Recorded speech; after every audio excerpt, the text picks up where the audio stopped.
It's late and I'm tired. I should be going to bed, but I just had an epiphany that I gotta share. Like, it's just an epiphany. That's too strong of a word, but the world went to shit the day the music died. And I can pinpoint exactly the day the music died. The music died. Because music used to be a fucking culture. It's not a culture anymore. The day that culture died is the day that Tower Records went bankrupt. The day Tower Records went bankrupt is the day the music died.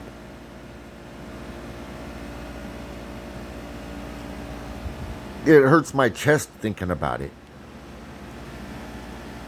How do you explain to somebody that has never been to a record store what going to Tower Records was like? How do you explain the culture of music to somebody that doesn't know music to have a culture?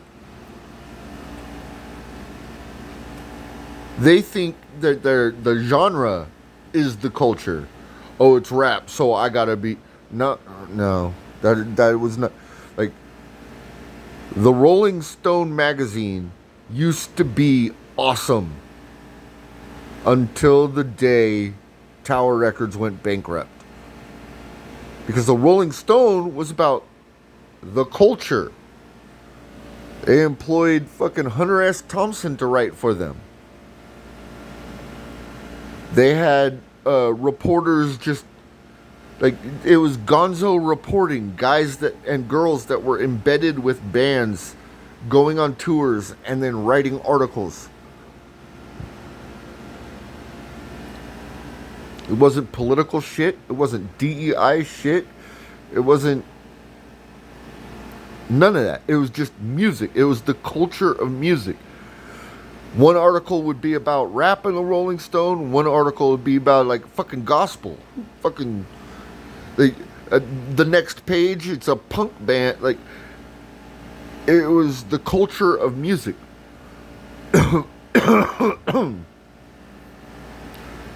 MTV.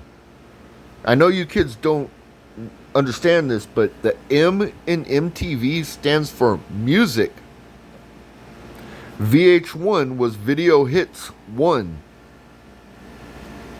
They used to just play fucking music videos all the goddamn time. When music had a culture. And the music videos were the peak of that culture.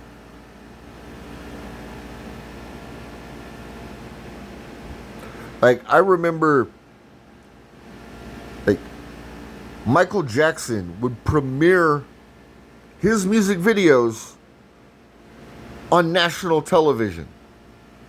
Like, you have to tune in after Family Matters on Friday because the last 5 minutes is going to be the new Michael Jackson hit. Or the new Van Halen. Like, Van Halen premiered their song Right Now. You know, that song? That was the theme song for Crystal Pepsi. It premiered as a commercial for Crystal Pepsi on national television. It was an event. Everybody was like, oh, we gotta fucking be sitting here at Wednesday at 8:15 because Van Halen is putting out a new fucking song and apparently it's also a commercial. Like,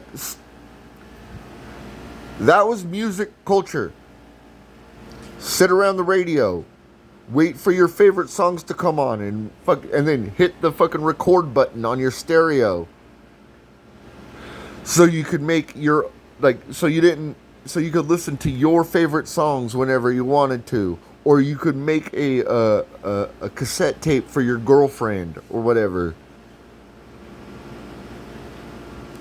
Going to Tower Records. What's the one store you could think of where there's people of all creed, color, background? What's the one store you could think of that exists today other than Walmart? Because ain't nobody fucking cool at Walmart. So that's a bad example, but it fits my question. Walmart, yeah, but Walmart fucking sucks. So one fucking store you could have gone to that had everybody of every background, every style, just walking up and down the aisles, looking at fucking CD covers, album covers, tape, flipping through them, talking to one another, being hella nice to each other, even though you've got like a goth chick here and fucking straight up gangster rapper dude fucking from the hood that just was like, I need to get the new X-rated shit and it's only at Tower. Like, and then Tower also sold fucking tickets. So if you were going to a concert, the only place you go to Tower Records to buy the tickets to the concert because Tower Records was selling them. Hey man, fucking Metallica's coming to town. We better go to Tower Records. When do the tickets go on sale? Tower, they go on sale on Monday at Tower at 10 a.m. Guess who's in line at Tower at fucking 8 in the morning? And you're still fucking 3 blocks down. Fuck, I hope we could get tickets. We got tickets, but it was a culture because people had to be like Tower Records used to have like concerts in their parking lot. I saw Korn at a Tower Records in Sacramento off Watt Avenue going towards South Sac, like where is it? The Country Club Lane, Country Club Plaza area where the Tower Records used to be, next to the bowling alley and the mall and the Sam's Hofbräu.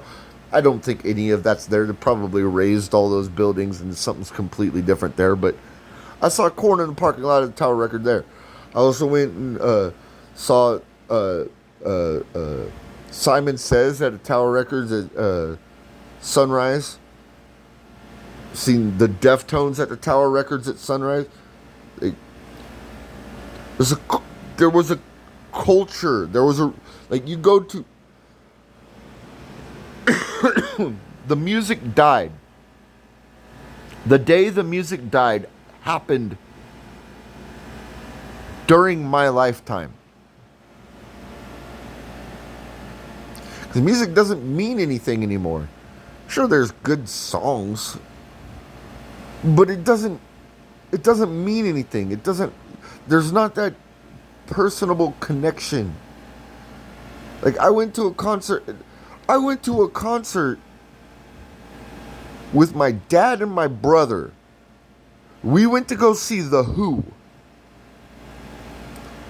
It was a sit-down concert, which, okay, I'm getting old. I don't mind sitting down. I'm here to see The Who. I'm here to see older bands. Fine. The opening band was, I didn't care. I was just there to see The Who. I didn't give a fuck. And me and my brother are sitting there and we're talking because it's a concert. And the dude sitting next to me, would you guys please shut up? I'm trying to listen to the music. Fucking shut up. Fuck you, Grandpa. Get some fucking headphones. Motherfucker, would you have fucking told somebody that when you were a kid going to see The Who back in the 70s? Like, I took my dad to go see The Who because that was the first band he saw when he was a kid. And I got a guy that this like my dad's age telling me to shut up and stop talking so he could hear the music. Like, shut. And this was like, what, 2022, I think? You old fuck. Shut the fuck up. It's a concert. You fucking had the nerve. If you went to the Sacramento War Memorial Auditorium and The Who were playing there, would you have the nerve to turn to one of the kids standing next to you while you were a kid and go, man, would you shut up? I'm trying to listen. No, you wouldn't, motherfucker. You're just an old cranky man And because I happen to be younger than you, you're trying to tell me to shut up because I'm talking to my brother during the opening act of of the Who. An opening act. Shut the fuck up.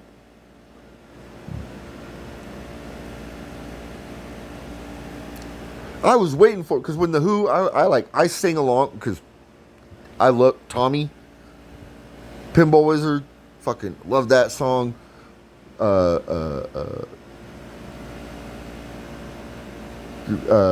Behind Blue Eyes, fucking love that song. Fucking like there was a lot of fucking songs I was singing along with that I was just like, but yeah, my favorite Behind Blue Eyes and fucking and Pinball Wizard.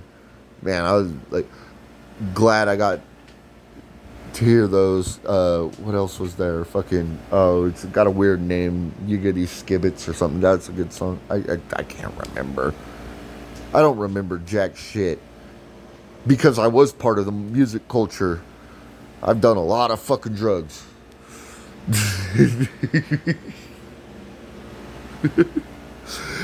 I'm laughing at myself. I'm not laughing. That's not a good thing, kids.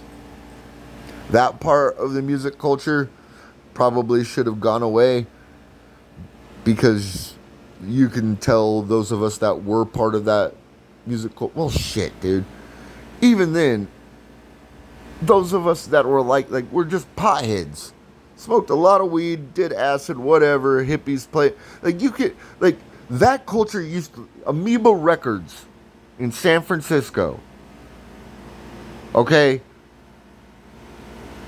was a mecca for those of us kids that were in the music fucking culture and grew up in Northern California. We used to go, I lived in Sacramento, born and raised. When I was able to drive every weekend, me or my friends, we were in San Francisco. We were at Golden Gate Park. Now, this is before all of the homeless people. This is before the high crime. Crime was over in the Tenderloin. The gays stayed in the Castro district. San Francisco was just, and the hippies and everybody stayed at Haight Nash. All the drug people stayed at Haight Nash. Downtown was for business. There was no baseball stadium there yet. That was over at Candlestick Park. Downtown was for business and tourists because you had to go downtown to get to Pier 39. Only tourists went there. That's where all the tourist places were, like Ripley's Believe It or Not and all the restaurants. That was the tourist area.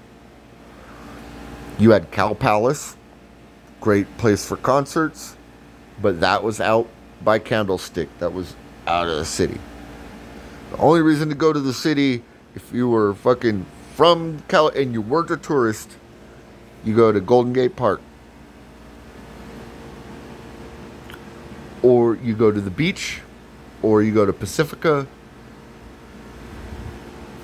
And definitely you go to Haight Nash. That's why you go to fucking... If you're an out-of-towner, you go to Golden Gate Park to park your car.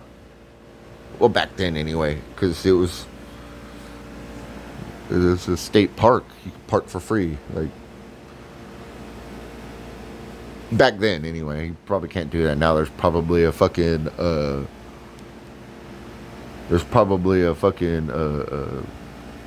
parking meter for a parking meter, and your car is still going to get all of its windows smashed out and everything stolen from it. But at least you paid the parking meter, and the parking meter's parking meter. Fuck, Democrats have destroyed my home. It used to be beautiful. And anyway, Amoeba Records was... Like, you go to... what is it? Haight ends at Golden Gate Park. It ends at the bocce ball courts. It ends at a place that everybody calls Hippie Hill. Hippie Hill is right there. There are bocce ball courts, and then there's a playground. the Hippie Hill is where drum circles and people were playing what do you call it? Fucking hacky sack, and everybody's smoking weed right there. Right across the street from Hippie Hill is a McDonald's on Ashbury, and then right on the other side of the McDonald's is Amoeba Records. Amoeba Records was like the haven. You go into Amoeba Records, and like you go to concerts there. You go there to buy fucking record. Like, if you bought a record or a CD or a tape from Amoeba Records, you did not take the Amoeba Records sticker off of it. Just like, oh shit, you got this from Amoeba? Yes. Then you walk down to the corner of Haight and Ash, do fucking stonery shit.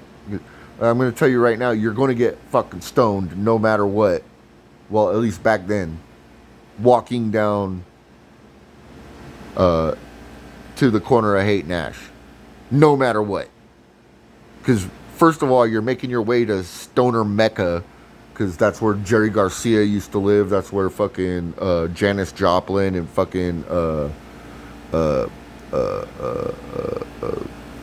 Purple Haze, Jimi Hendrix, and so many fucking rock and roll and fuck shit. Robin Williams used to be in that area as well a lot. So that was like the Mecca, like stoner fucking hippie Mecca. It was fucking that fucking balcony, that window overlooking the corner of Haight and Ash that fucking Jerry Garcia used to live in. And back then, I don't know what it's like now. I haven't been to San Francisco in over 20 years. Yeah, I haven't been to San Francisco in over 20 years. I went to a 49ers game back in 2022, but that's in Santa Clara. I saw a Giants-A's game in Oakland back in like 2021, 2022, maybe 2023. No, 2022. Yeah, I can't remember the last time I went to San Francisco was like maybe 20 years ago. I don't want to go back because it's not. From what I've seen on TV, just not the same place it used to be. Doesn't mean the same thing. The music culture is gone. It's dead. The Castro district and the Tenderloin pretty much just took over the entire city. So the entire city is the Castro-Loin district now. So like even Chinatown got absorbed by the like it's just the Castro-Loin district. It used to have like quirky little districts you could go to. Now, it's all just fucking crime and gay people now. It's just, that's all it is. Why would I want to go back?